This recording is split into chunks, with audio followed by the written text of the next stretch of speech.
Assalamualaikum warahmatullahi wabarakatuh. Perkenalkan, nama saya Siti Raisa Geria Rahimakusnadi dengan NIM 12330300060. Saya dari jurusan Hukum Tata Negara kelas B. Di sini saya akan membuat video untuk memenuhi tugas ujian akhir semester mata kuliah Tafsir Hukum Tata Negara, yang dimana saya akan menjelaskan 3 ayat yang berkaitan dengan hukum tata negara dan akan menjelaskan isi dari ayat tersebut.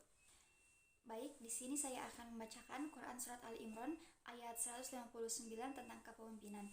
A'udzubillahi minasyaitonirrajim. Bismillahirrahmanirrahim. Fabima rahmatin minallahi linta lahum walau kunta faddan ghalidhal qalbi lam faddu min hawlik fa'fu anhum wastaghfir lahum wa syawirhum fil amr fa idza azamta fatawakkal 'alallah innallaha yuhibbul mutawakkilin. Yang artinya fabima rahmatin minallahi linta lahum, maka berkat rahmat Allah engkau Nabi Muhammad berlaku lemah lembut terhadap mereka. Walau kunta faddan ghalidhal qalbi lam faddu min hawlik, seandainya engkau bersikap keras dan berhati kasar, tentulah mereka akan menjauh dari sekitarmu. Fa'fu anhum wastaghfir lahum wa syawirhum fil amr, maka maafkanlah mereka, mohonkanlah ampunan untuk mereka, dan bermusyawarahlah dengan mereka dalam segala urusan penting. Fa idza azamta fatawakkal 'alallah, maka apabila engkau telah membulatkan tekad, bertawakallah kepada Allah. Innallaha yuhibbul mutawakkilin, sesungguhnya Allah mencintai orang-orang yang bertawakal. Melalui ayat tersebut, intinya Allah memerintahkan kepada kita untuk selalu ikhlas dan selalu memaafkan kesalahan orang lain. Lewat ayat ini juga Allah memerintahkan kepada hambanya untuk rendah hati, tidak berkata kasar, dan tidak keras hati terhadap orang lain, karena hal itu merupakan hal yang sangat dicintai Allah. Kemudian pada ayat ini juga Allah memerintahkan pentingnya bermusyawarah dengan yang lain untuk mengambil keputusan, apalagi keputusan tersebut berkaitan dengan kepentingan umum, sebagaimana yang telah dicontohkan oleh Rasulullah ketika perang Uhud. Maka intinya dengan berkaitan terhadap kepemimpinan, seorang pemimpin harus memiliki sifat-sifat tersebut seperti memaafkan kesalahan orang lain, rendah hati dan tidak keras hati. Karena dengan sifat-sifat tersebut, seorang pemimpin dapat menghargai rakyatnya dan akan menciptakan kepemimpinan yang adil dan sejahtera. Ayat yang selanjutnya yaitu Quran Surat An-Nisa ayat 59 tentang kewajiban menegakkan hukum Allah. Bismillahirrahmanirrahim. Ya ayyuhalladzina amanu athi'ullaha wa athi'ur rasula wa ulil amri minkum fa in tanaza'tum fi syai'in farudduhu ilallahi war rasuli in kuntum tu'minuna billahi wal yawmil akhir dzalika khairu wa ahsanu ta'wila.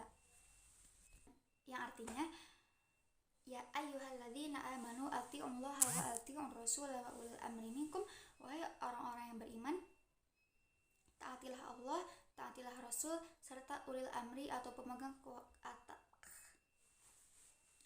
Yang artinya, ya ayyuhalladzina amanu athi'ullaha wa athi'ur rasula wa ulil amri minkum, wahai orang-orang yang beriman, taatilah Allah, taatilah Rasul, serta ulil amri atau pemegang kekuasaan di antara kamu. Fa'il tanaza'tum fi syai'in farudduhu ilallahi war rasuli in kuntum tu'minuna billahi wal yawmil akhir. Maka apabila terdapat perbedaan pendapat di antara kamu, kembalikanlah kepada Allah dan Rasul jika kamu beriman kepada Allah dan hari akhir. Dzalika khairu wa ahsanu ta'wila. Maka yang demikian itu lebih baik bagimu dan lebih bagus akibatnya di dunia dan di akhirat. Baik, maksud dari ayat tersebut untuk mencapai penetapan hukum yang adil dan makmur, kita harus menetapkan hukum melalui hierarkis yang telah disebutkan dalam ayat tersebut. Yang pertama, kita harus mentaati Allah, kemudian mentaati Rasul, serta ulil amri atau pemegang kekuasaan, atau juga bisa kita sebut sebagai presiden, selama mereka tidak memerintahkan kepada maksiat. Jadi kita harus taat terhadap mereka. Nah, yang saya soroti di ayat tersebut, dalam kata ulil amri sebelumnya tidak terdapat ati'u. Kenapa? Karena dalam ati'ullah dan ati'ur rasul, perintah Allah dan perintah Rasul itu mutlak harus kita ikuti, karena perintah Allah dan Rasul itu pasti baik. Sedangkan ulil amri, kenapa tidak ada ati'u? Karena tidak semuanya ulil amri itu memerintahkan kepada kebaikan, karena ulil amri itu manusia, yang dimana manusia pasti memiliki salah tentunya, sehingga jika mereka memerintahkan kepada hal yang buruk atau memerintahkan kepada maksiat, maka kita tidak boleh mentaatinya. Nah, selain itu juga ayat tersebut mengharuskan kepada kita untuk bermusyawarah, dan jika ada perbedaan pendapat kita harus mengembalikannya kepada Allah dan Rasul atau kepada Al-Quran dan Sunnahnya. Selanjutnya ada Quran Surat An-Nisa ayat 58 tentang kewajiban menegakkan keadilan dan amanah. Bismillahirrahmanirrahim.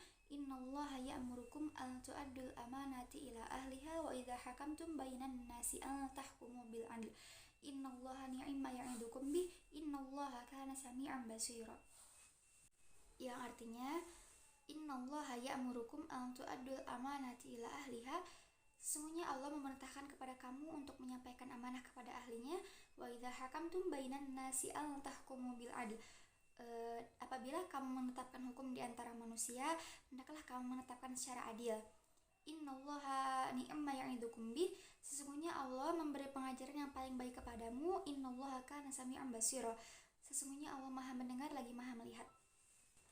Ayat ini menjelaskan tentang pentingnya menyampaikan amanah kepada orang yang berhak. Amanah di sini bisa juga berupa tanggung jawab.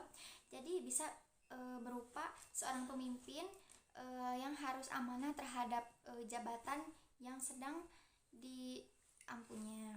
Kemudian ayat ini juga memerintahkan untuk berlaku adil ketika memutuskan sesuatu. Tidak boleh seorang pemimpin memutuskan sesuatu memihak kepada salah satu pihak dan juga mengikuti hawa nafsunya, tetapi harus berlaku adil. Sekian yang dapat saya sampaikan.